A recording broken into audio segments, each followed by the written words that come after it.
Visakha రాజధానిపై CM Jagan కీలక వ్యాఖ్యలు చేశారు. వచ్చే ఎన్నికల తర్వాత విశాఖ నుంచే పాలన సాగిస్తానని ప్రకటించారు. మళ్లీ గెలిచి వచ్చాక విశాఖలోనే ప్రమాణ స్వీకారం చేస్తానని చెప్పారు. విశాఖ అభివృద్ధికి కట్టుబడి ఉన్నామని జగన్ అన్నారు. అయితే అమరావతి రాజధానికి తాము వ్యతిరేకం కాదని అన్నారు. My stay would be in Vizag.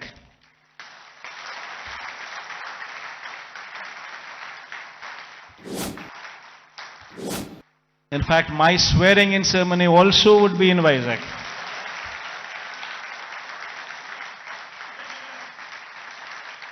This is my commitment to Vizag of having Amaravati as a capital.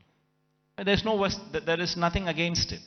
In fact, I am one person who advocates the view that Amaravati should also have a legislative capital. In fact, I am also one person who advocates the view that Kurnool should also have a judicial capital. AP CM Jagan వ్యాఖ్యలకు సంబంధించి మరింత సమాచారం మా ప్రతినిధి దుర్గా అందిస్తారు. దుర్గా,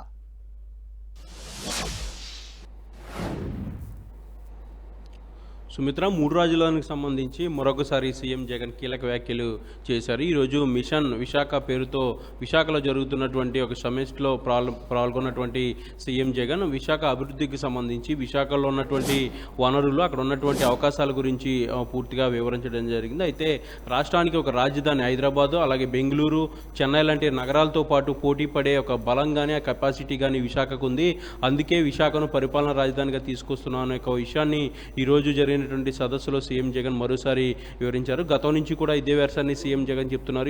ఈరోజు మరొకసారి దీన్ని క్లియర్గా చెప్పడం జరిగింది. అయితే విశాఖకు పరిపాలనా రాజధాని వచ్చే ఎన్నికల తర్వాత పూర్తిగా ప్రభుత్వం అనేది అక్కడి నుంచే ప్రారంభిస్తాను, అవసరమైతే నా స్వేరింగ్ సెరమనీ అంటే ప్రమాణ స్వీకారం కూడా విశాఖ నుంచే చేస్తానంటూ కూడా సీఎం జగన్ ఈరోజు చేసినటువంటి కీలక వ్యాఖ్యలుగా మనం చూడాలి. దీంతోపాటు అమరావతి రాజధాని ఏదైతే అమరావతిలో ప్రస్తుతం ఉన్నటువంటి లెజిస్లేచర్ ఏదైతే ఉంటుందో ఆ లెజిస్లేచర్ రాజధానిగా అమరావతి కొనసాగుతుంది. అమరావతి అభివృద్ధి చేయాలంటే ఇమీడియట్గా 1,00,000 కోట్లు కావాలి. 1,00,000 కోట్లు ఒకే చోట పెట్టే పరిస్థితి రాష్ట్ర ప్రభుత్వానికి కానీ రాష్ట్ర ఖజానాకు కానీ లేదు. కాబట్టి అమరావతిని అభివృద్ధి చేస్తాం, అమరావతికి సంబంధించి ఎక్కడ కూడా చిన్న చూపు లేదు, అమరావతి అంటే ఎక్కడ కోపం లేదు అంటూ కూడా సీఎం జగన్ ఈరోజు వ్యాఖ్యలు చేయడం జరిగింది. అయితే అమరావతిని అభివృద్ధి చేస్తూనే అక్కడ శాసన రాజధాని ఉండే విధంగా దానికి సంబంధించినటువంటి ఏర్పాట్లన్నీ కూడా చేస్తాం. ఇక్కడి నుంచే శాసన రాజధాని శాసనాలు చేసే అవకాశం అంతా కూడా అమరావతి నుంచే ఉంటుంది. ఇక పరిపాలన అంతా కూడా విశాఖ నుంచి ఉంటుందంటూ కూడా సీఎం జగన్ మరోసారి చెప్పడం జరిగింది. ఇప్పుడు ప్రజెంట్ అయితే ఎన్నికల సీజన్ అనేది స్టార్ట్ అయింది కాబట్టి త్వరలోనే షెడ్యూల్ కూడా రాబోతుంది. కాబట్టి ఎన్నికల తర్వాత వైఎస్ఆర్సీపీ ప్రభుత్వమే మళ్ళీ అధికారంలోకి వస్తుంది. వచ్చిన తర్వాత పూర్తిగా పరిపాలన అంతా విశాఖ నుంచే ఉంటుంది. నేను కూడా ఇక్కడికి షిఫ్ట్ అవుతాను, నా నివాసం అంతా కూడా విశాఖలోనే ఉంటుంది. ఇక ప్రమాణ స్వీకారం కూడా విశాఖలోనే చేస్తానంటూ కూడా సీఎం జగన్ చేసినటువంటి వ్యాఖ్యల నేపథ్యంలో ఒక్కసారిగా మరోసారి విశాఖ పరిపాలన రాజధాని అంశం తెరపైకి వచ్చిందని చెప్పాలి. ఎందుకంటే ఇటీవలే ఋషికొండలో కూడా టూరిజానికి సంబంధించినటువంటి భవనాలు కూడా మంత్రులు ప్రారంభించారు. ఆ భవనాల్లోనే సీఎం జగన్ నివాసం ఉంటారంటూ కూడా ప్రచారం జరుగుతున్నటువంటి నేపథ్యంలో ఇక విశాఖకు సీఎం జగన్ షిఫ్ట్ అయితే అక్కడి నుంచే పరిపాలన కొనసాగించే ఆలోచన అయితే చేస్తున్నట్టు తెలిసింది. అయితే వాస్తవానికి గత కొద్ది రోజుల నుంచి కూడా ఇదే విషయాన్ని పదే చెప్తున్నారు. ఒక సంవత్సరం నుంచి కూడా ముందేనే విశాఖ నుంచి పాలన చేస్తానంటూ కూడా చెప్పుకొస్తున్నారు. కానీ న్యాయపరమైనటువంటి అంశాలు ఉన్నాయి. దీంతోపాటు విశాఖ రాజధాని అంటే ముఖ్యంగా 3 రాజధానుల అంశానికి సంబంధించి రిఫరెండంగా ఎన్నికలు తీసుకునే ఆలోచన కూడా వైఎస్ఆర్సీపీ చేస్తుంది. ఎందుకంటే 3 రాజధానులు ప్రజలకు ఇష్టం లేదంటూ కూడా ప్రచారం చేస్తున్నాయి ప్రతిపక్షాలు. కాబట్టి ఇప్పుడు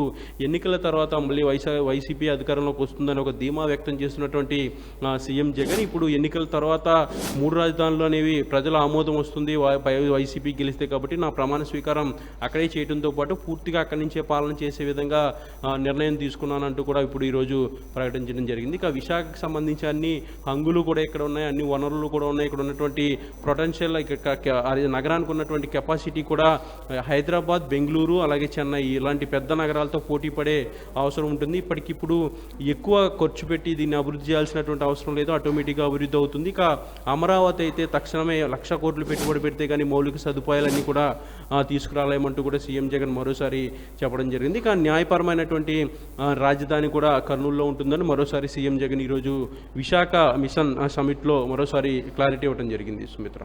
it is same time Durga, అంటే ఇప్పుడు కూడా ప్రతిపక్షాలు విపక్షాలు ముఖ్యంగా రాజధాని అంశాన్ని లేవనెత్తుతున్నాయి, అభివృద్ధి అంశాన్ని లేవనెత్తుతున్నాయి. ఈ సందర్భంలో సీఎం జగన్ వ్యాఖ్యలు అంటే రాజధానిని ఎన్నికల ఎజెండాగా సీఎం జగన్ తేల్చేశారనుకోవచ్చా?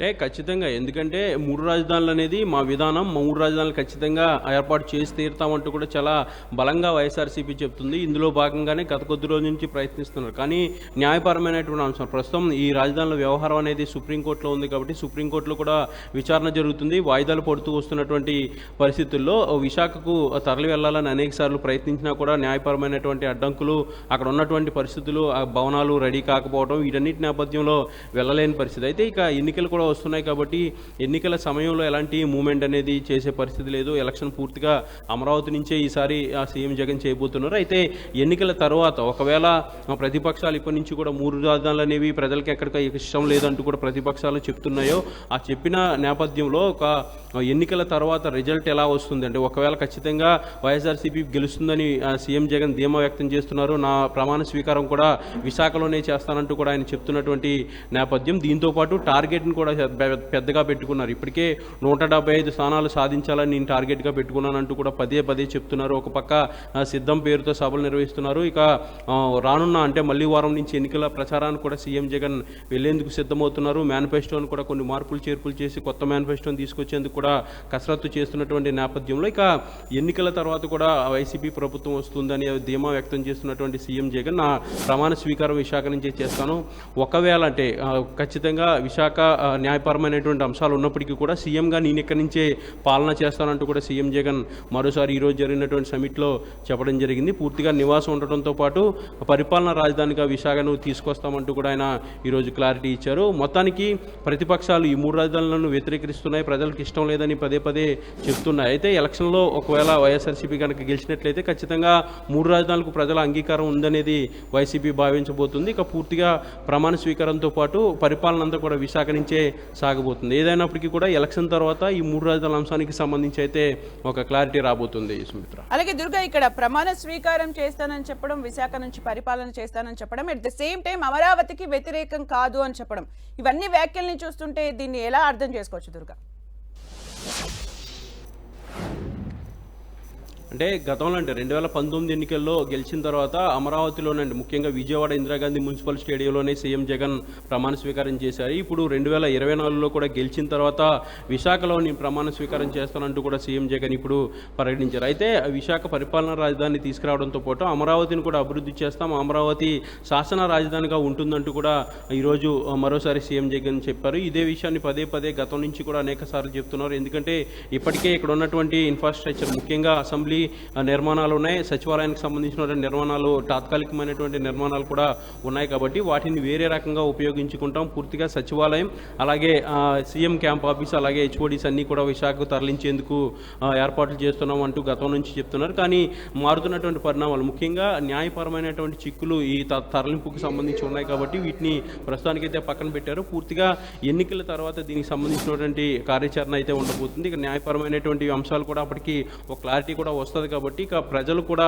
వైఎస్ఆర్సీపీని మరోసారి గెలిపిస్తే ఇక 3 రాజధానులు కూడా ప్రజామోదం కూడా దొరికినట్టే అవుతుంది కాబట్టి ఇక పూర్తిగా వైసీపీ ముందుకు వెళ్ళేటువంటి పరిస్థితి ఉంటుంది. ఇక అమరావతికి సంబంధించి అమరావతికి ఎక్కడ కూడా వ్యతిరేకం కాదని సీఎం మరొకసారి ఈరోజు విశాఖ సమిట్లో చెప్పడం జరిగింది. ముఖ్యంగా అమరావతిని ఇక్కడ ఉన్నటువంటి మౌలిక సదుపాయాలు కల్పించాలంటే మినిమం 1,00,000 కోట్లు అనేది ఖర్చు పెట్టాల్సి ఉంటుంది. కానీ వైజాగ్లో అయితే కేవలం 10 నుంచి 15,000 కోట్లు మాత్రమే ఖర్చు పెడితే హైదరాబాద్, చెన్నై, బెంగళూరు వంటి నగరాలను ధీటైనటువంటి నగరంగా ఎదిగే పరిస్థితి ఉంటుంది. కాబట్టి అంత ఎక్కువ ఖర్చు ఇక్కడ పెట్టే పరిస్థితి కానీ ఆర్థికమైనటువంటి పరిస్థితి కానీ ఇప్పుడు రాష్ట్రానికి లేదు. కాబట్టి అమరావతిని శాసన రాజధానిగా ఉంచి ఇక్కడ ఉన్నటువంటి అభివృద్ధిని అనేది మరింత పెంచి అక్కడ ఉన్నటువంటి ప్రజలకు మంచి అభివృద్ధిని అందించాలనేది సీఎం జగన్ చెప్తున్నారు. ఇక న్యాయపరమైనటువంటి రాజధాని కంటే న్యాయ రాజధానిగా కర్నూలుని ఎలాగ ఇప్పటికే డిక్లేర్ చేశారు కాబట్టి దానికి సంబంధించినటువంటి ఏర్పాట్లు కూడా చేస్తామంటూ కూడా సీఎం జగన్ చెప్పారు. అయితే ఎన్నికల తర్వాత ఈ 3 రాజధానులకు సంబంధించినటువంటి క్లారిటీ వచ్చే అవకాశం కనిపిస్తుంది. సీఎం జగన్ మాత్రం చాలా ధీమాగా చెప్తున్నారు. వచ్చే ఎన్నికల తర్వాత ప్రమాణ స్వీకారం విశాఖలో చేయడంతో పాటు పూర్తిగా పరిపాలన అంతా కూడా విశాఖ నుంచే చేస్తానంటూ కూడా మరోసారి స్పష్టం చేయడం జరిగింది.